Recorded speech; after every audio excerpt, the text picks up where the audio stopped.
Now the feast of unleavened bread drew near, which is called Passover, and the chief priests and the scribes sought how they might kill Jesus, for they feared his people. Then Satan entered Judas, surnamed Iscariot, who was numbered among the 12. So he went his way and conferred with the chief priests and captains, how he might betray Jesus to them. And they were glad, and agreed to give him money. So he promised and sought opportunity to betray him to them in the absence of the multitude. Then came the day of unleavened bread, when the Passover must be killed. And he sent Peter and John, saying, "Go and prepare the Passover for us, that we may eat." So they said to Jesus, "Where do you want us to prepare?" He said to them, "Behold, when you have entered the city, a man will meet you carrying a pitcher of water. Follow him into the house which he enters. Then you shall say to the master of the house, 'The teacher says to you, where is the guest room where I may eat the Passover with my disciples?' Then he will show you a large, furnished upper room. There make ready." So they went and found it just as he had said to them, and they prepared the Passover. When the hour had come, he sat down, and the 12 apostles with him. Then he said to them, "With fervent desire, I have desired to eat this Passover with you before I suffer. For I say to you, I will no longer eat of it until it is fulfilled in the kingdom of God." Then he took the cup and gave thanks and said, "This you should take and divide among yourselves. For I say to you, I will not drink of the fruit of the vine until the kingdom of God comes." And as they were eating, Jesus took bread, blessed and broke it, and gave it to the disciples and said, "Take, eat, this is my body." Then he took the cup and gave thanks and gave it to them, saying, "Drink from it, all of you. For this is my blood of the new covenant, which is shed for many for the remission of sins. But I say to you, I will not drink of this fruit of the vine from now until the day when I drink it new with you in my Father's kingdom." Now as they were eating, he said, "Assuredly I say to you, one of you will betray me." And they were exceedingly sorrowful, and each of them began to say to him, "Lord, is it I?" He answered and said, "He who dipped his hand with me in the dish will betray me. And the Son of Man indeed goes just as is written of him, but woe to that man by whom the Son of Man is betrayed. It would have been good for that man if he had not been born." Now there was leaning on Jesus' bosom one of his disciples whom Jesus loved. Simon Peter therefore motioned to him to ask who it was of whom Jesus spoke. Then leaning back on Jesus' breast, he said to him, "Lord, who is it?" Jesus answered, "It is he whom I shall give a piece of bread when I have dipped it." And having dipped the bread, Jesus gave it to Judas Iscariot, the son of Simon. Now after the piece of bread, Satan entered Judas. Jesus said to him, "What you must do, do quickly." But no one at the table knew for what reason he had said this to him, for some thought, because Judas had the money box, that Jesus had said to him, "Buy those things which we need for the feast," or that he should give something to the poor. Jesus said to them all of you will be made to stumble because of me this very night. For it is written, I will strike the shepherd, and the sheep of the flock will be scattered. But after I have been raised, I will go before you to Galilee." Peter answered and said to him, "Even if all are made to stumble because of you, I will never be made to stumble." Jesus said to him, "Assuredly, I say to you that this night, before the rooster crows, you will deny me 3 times. Peter said to him, "Even if I have to die with you, I will not deny you." And so said all the disciples. Now there became a dispute among them as to which of them would be considered the greatest. And he said to them, "The kings of the Gentiles exercise lordship over them, and those who exercise authority over them are called benefactors, but not so amongst you. On the contrary, he who is greatest among you, let him be as the younger, and he who governs as if those who serve. For who is greater, the one who sits at the table or he who serves? Is it not the one who sits at the table? Yet I am among you as the one who serves. But you are those who have continued with me in my trials, and I bestow upon you a kingdom just as my Father bestowed one upon me, that you may eat and drink at my table in the kingdom and sit on thrones judging the 12 tribes of Israel." Jesus rose from supper and laid aside his garments, took a towel and girded himself. After that, he poured water into a basin and began to wash the disciples' feet and to wipe them with the towel which he with which he was girded. Then he came to Simon Peter, and Peter said to him, Lord, are you washing my feet? Jesus answered and said to him, What am I doing? You do not understand now, but you will know after this. Peter said to him, You shall never wash my feet. Jesus answered him, If I do not wash you, you have no part with me. Simon Peter said to him, Lord, not my feet only, but also my hands and my head then. Jesus answered, He who is bathed needs only to wash his feet, but he is completely clean, and you are clean, but not all of you. For he knew who would betray him, therefore he said, You are not all clean. So when he had washed their feet, taken his garments, and sat down again, he said to him, Do you not know what I have done for you? Jesus declared to them, You call me teacher and Lord, and you say, Well, for so I am.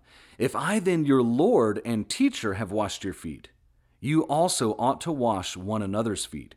For I have given you an example that you should do as I have done to you. Most assuredly, I say to you, a servant is not greater than his master, nor is he who is sent greater than he who sent him. But if you know these things, blessed are you if you do them. When they had sung a hymn, they went out over the brook Kidron to the Mount of Olives. Then Jesus came with them to a place called Gethsemane, and said to the disciples, Sit here while I go and pray over there. He took with him Peter and the two sons of Zebedee, and he began to be sorrowful and deeply distressed.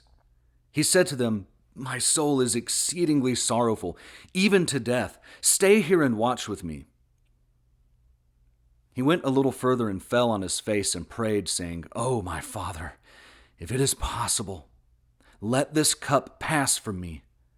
Nevertheless, not as I will, but as you will.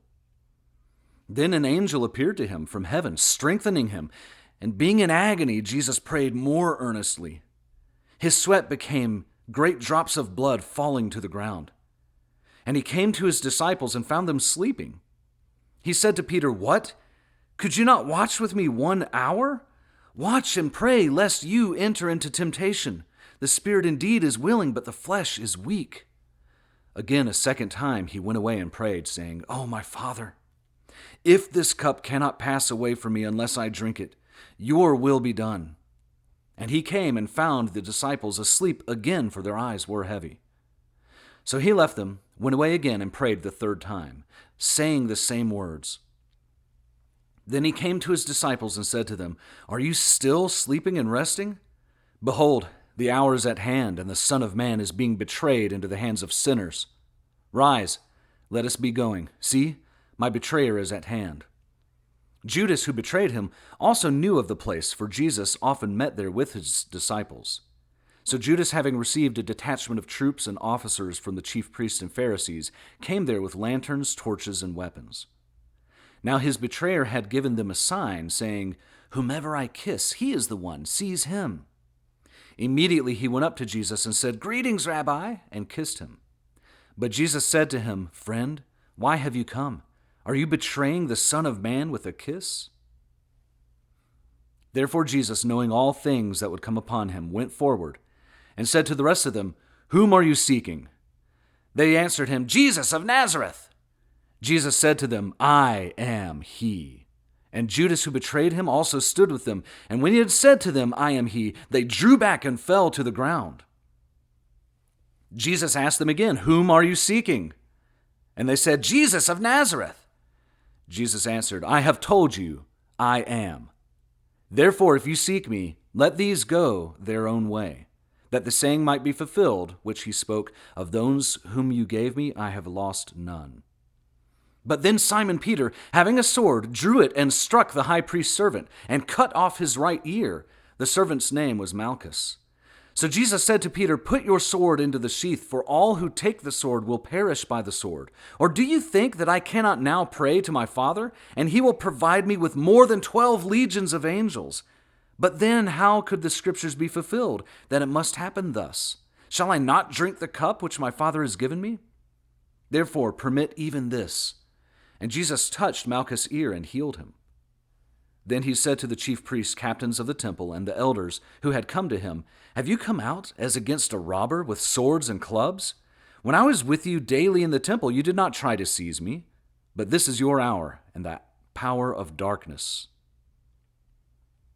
Then the detachment of troops and the captains and the officers and the Jews arrested Jesus and bound him. Then all the disciples forsook him and fled. The people led Jesus away to Annas first, for he was the father-in-law of Caiaphas, who was high priest that year. Now it was Caiaphas who advised the Jews that it was expedient for one man to die for the rest of the people. And those who had laid hold of Jesus had led him away to Caiaphas the high priest, where the scribes and the elders were assembled. But Peter followed him at a distance to the high priest's courtyard. When he went in and sat with the servants, he waited to see the end. Now the chief priests, the elders, and all of the council sought false testimony against Jesus to put him to death, but they found none. Even though many false witnesses came forward, they found no testimony. But at last 2 false witnesses came forward and said, "This fellow said, 'I am able to destroy the temple of God and build it in 3 days.'" The high priest arose and said to Jesus, "Do you answer nothing? What is it these men testify against you?" But Jesus kept silent. And the high priest answered and said to him, "I put you under oath by the living God. Tell us if you are the Christ, the Son of God." But Jesus answered them, "If I tell you, you will by no means believe. And if I also ask of you, you will by no means answer me or let me go. Hereafter, the Son of Man will sit on the right hand of the power of God." So they all cried out, "Are you then the Son of God?" And he said to them, "You rightly say that I am. Nevertheless, I say to you, hereafter you will see the Son of Man sitting at the right hand of the power and coming on the clouds of heaven." Then the high priest tore his clothes, saying, "He has spoken blasphemy. What further need do we have of witnesses? Look, now you have heard his blasphemy. What do you think?" And they answered and said, "He is deserving of death." Then they spat in his face. They beat Jesus. Others struck him with the palms of their hands, saying, "Prophesy to us, Christ. Who is the one who struck you?" Now Peter sat outside in the courtyard, and a servant girl came to him, saying, "You also were with Jesus of Galilee." But he denied it before them all, saying, "I do not know what you are saying." And when he had gone out to the gateway, another girl saw him and said to those who were there, "This fellow was also with Jesus of Nazareth." But again he denied with an oath, "I do not know the man." A little later, those who stood by came up and said to Peter, "Surely you also were one of them, for your speech betrays you." He began to curse and swear, saying, "I do not know the man." Immediately a rooster crowed.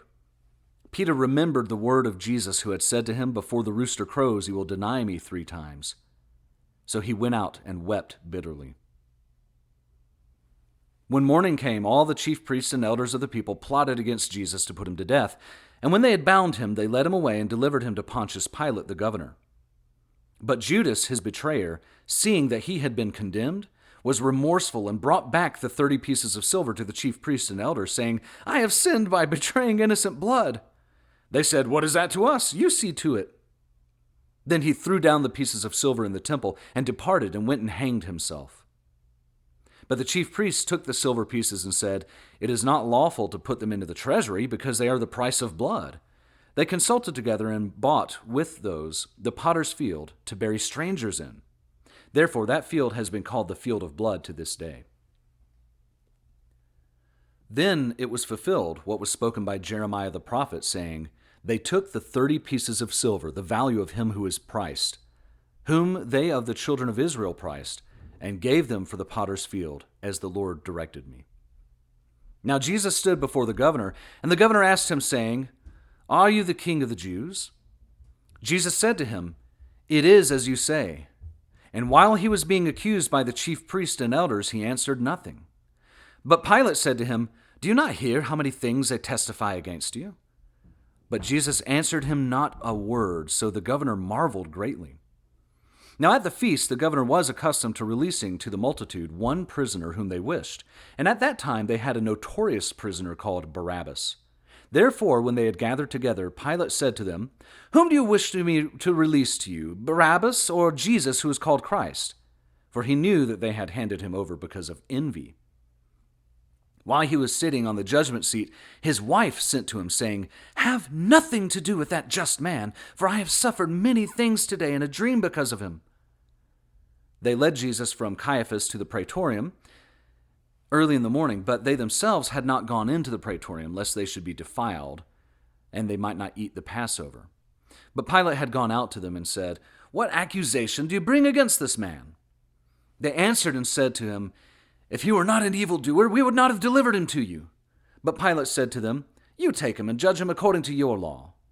Therefore the Jews had said to him, "It is not lawful for us to put anyone to death," that the saying of Jesus might be fulfilled which he had spoken, signifying by what death he would die.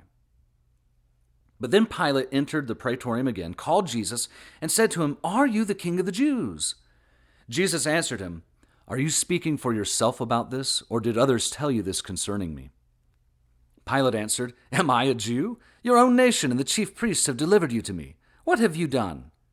Jesus answered, "My kingdom is not of this world. If my kingdom were of this world, my servants would fight, so that I should not be delivered to the Jews, but now my kingdom is not from here." Pilate therefore said to him, "Are you a king then?" Jesus answered, "You say rightly that I am a king. For this cause I was born, and for this cause I have come into the world, that I should bear witness to the truth. Everyone who is of the truth hears my voice." Pilate said to him, "What is truth?" And then he had said this, he went out again to the Jews and said to them, "I find no fault in him at all." But the chief priests and elders persuaded the multitudes that they should ask for Barabbas and destroy Jesus. The governor answered and said to them, "Which of the two do you want me to release to you?" They said, "Barabbas." Pilate said to them, "What then shall I do with Jesus who is called Christ?" They all said to him, "Let him be crucified." So Pilate said to the chief priests and the crowd, "I find no fault in this man." But they were the more fierce, saying, "He stirs up the people, teaching throughout all Judea, beginning from Galilee to this place." But when Pilate heard of Galilee, he asked if the man were a Galilean. And as soon as he knew that he belonged to Herod's jurisdiction, he sent him to Herod, who was also in Jerusalem at that time. Now when Herod saw Jesus, he was exceedingly glad, for he had desired for a long time to see Jesus, because he had heard many things about him, and he hoped to see some miracle done by him. Then he questioned him with many words, but Jesus answered him nothing. And the chief priests and scribes stood and vehemently accused Jesus. Then Herod, with his men of war, treated him with contempt and mocked him, arrayed him in a gorgeous robe, and sent him back to Pilate. That very day Pilate and Herod became friends with each other, for previously they had been at enmity with one another. Then Pilate, when he had called together the chief priests, the rulers, and the people, said to them, "You have brought this man to me as one who misleads the people, and indeed, having examined him in your presence, I find no fault in this man concerning those things which you accuse him. No, neither did Herod, for I sent you back to him, and indeed nothing deserving of death has been done by Jesus. I will therefore chastise him and release him, for it was necessary for him to release one of these to them at the feast." So Pilate took Jesus and scourged him. And the soldiers twisted a crown of thorns and put it on his head, and they put on him a purple robe. Then they said, "Hail, King of the Jews!" and they struck him with their hands. Pilate then went out again and said to them, "Behold, I am bringing him out to you, that you may know that I find no fault in him." Jesus came out wearing the crown of thorns and the purple robe, and Pilate said to them, "Behold the man!" Therefore, when the chief priests and officers saw him, they cried out, saying, "Crucify him! Crucify him!" Pilate said to them, "You take him and crucify him, for I find no fault in him." The Jews answered to him, "We have a law, and according to our law he ought to die, because he made himself the Son of God." Therefore, when Pilate heard that saying, he was the more afraid, and went again into the praetorium and said to Jesus, "Where are you from?" But Jesus gave him no answer. Pilate said to him, "Are you not speaking with me? Do you not know I have the power to crucify you and to release you?" Jesus said, "You could have no power at all against me unless it had been given to you from above. Therefore the one who delivered me to you has the greater sin." From then on Pilate sought to release him, but the Jews cried out, saying, "If you let this man go, you are not Caesar's friend. Whomever makes himself a king speaks against Caesar." When Pilate therefore heard that saying, he brought Jesus out, sat down in the judgment seat in a place that is called the Pavement, but in Hebrew, Gabbatha. Now it was the preparation day of the Passover, and about the 6th hour. He said to the Jews, "Behold your king." But they cried out, "Away with him! Away with him! Crucify him!" Pilate said to them, "Shall I crucify your king?" The chief priests answered, "We have no king but Caesar." They all cried out at once, saying, "Away with this man, and release Barabbas," who had been thrown into prison for a certain rebellion made in the city and for murder. Pilate, therefore, wishing to release Jesus, again called out to them, but they shouted, saying, "Crucify him, crucify him." And so he said the third time, "What evil has he done? I found no reason for death in him. I will therefore chastise him to let him go." But they were insistent, demanding with loud voices that he be crucified. And the voices of these men and of the chief priests prevailed. So Pilate gave sentence that it should be as they requested. And he released to them the one they requested for rebellion and murder, who had been thrown into prison, but he delivered Jesus to their will. He saw that he could not prevail, and rather that a tumult was rising. So he took water and washed his hands before the multitude, saying, "I am innocent of the blood of this just person. You see to it." And the people answered, "His blood be on us and our children." So the soldiers of the governor took Jesus into the praetorium and gathered the whole garrison around him. They spat on him, took the reeds, and struck him on the head. And when they had mocked him, they took the robe off of him, put his own clothes back on him, and led him away to be crucified. As they came out, they found a man of Cyrene, Simon by name. Him they compelled to bear his cross. And when they had come to a place called Golgotha, that is to say, place of a skull, they gave him sour wine mingled with gall to drink. But when he had tasted it, he would not drink. Then they crucified him, and divided his garments, casting lots, that it might be fulfilled which was spoken by the prophet, "They divided my garments among them, and for my clothing they cast lots." Sitting down, they kept watch over him there, and they put up over his head the accusation written against him, "This is Jesus, the King of the Jews." Many of the Jews read this title, for the place where Jesus was crucified was near the city, and it was written in Hebrew, Greek, and Latin. Therefore the chief priests of the Jews said to Pilate, "Do not write the King of the Jews, but rather, he claimed to be the King of the Jews." Pilate answered, "What I have written, I have written." 2 robbers were crucified with Jesus, one on the right and another on the left. Therefore it was fulfilled that he should be counted amongst the transgressors. And those who passed by blasphemed him, wagging their heads and saying, "You who destroy the temple and build it in 3 days, save yourself. If you are the Son of God, come down from the cross." Likewise, the chief priests also, mocking with the scribes and elders, said, "He saved others, himself he cannot save. If he is the King of Israel, let him now come down from the cross, and we'll believe him. He trusted in God, let him deliver him now, if he will save him. For he said, 'I am the Son of God.'" One of the criminals who were hanged blasphemed him, saying, "If you're the Christ, save yourself and us." But the other answered and rebuked him, saying, "Do you not even fear God, seeing you are under the same condemnation? And we indeed justly, for we receive the due reward of our deeds, but this man has done nothing wrong." Then he said to Jesus, "Lord, remember me when you come into your kingdom." Jesus said to him, "Assuredly I say to you, today you will be with me in paradise." Now from the 6th hour until the 9th hour, there was darkness over all the land, and about the 9th hour Jesus cried out with a loud voice, saying, "Eli, Eli, lama sabachthani?" That is, my God, why have you forsaken me?" Some of those who stood there, when they heard that, said, "This man is calling for Elijah." Immediately one of them ran and took a sponge, filled it with sour wine, and put it on a reed, and offered it to him to drink, but he refused it. The rest of them said, "Let him alone. Let's see if Elijah will come and save him." Now there stood by the cross of Jesus his mother, and his mother's sister Mary, the wife of Clopas, and Mary Magdalene. When Jesus therefore saw his mother and the disciples whom he loved standing by, he said to his mother, "Woman, behold your son." He said to the disciple, "Behold your mother." And from that hour the disciple took her into his own home. Jesus cried out again with a loud voice and yielded up his spirit.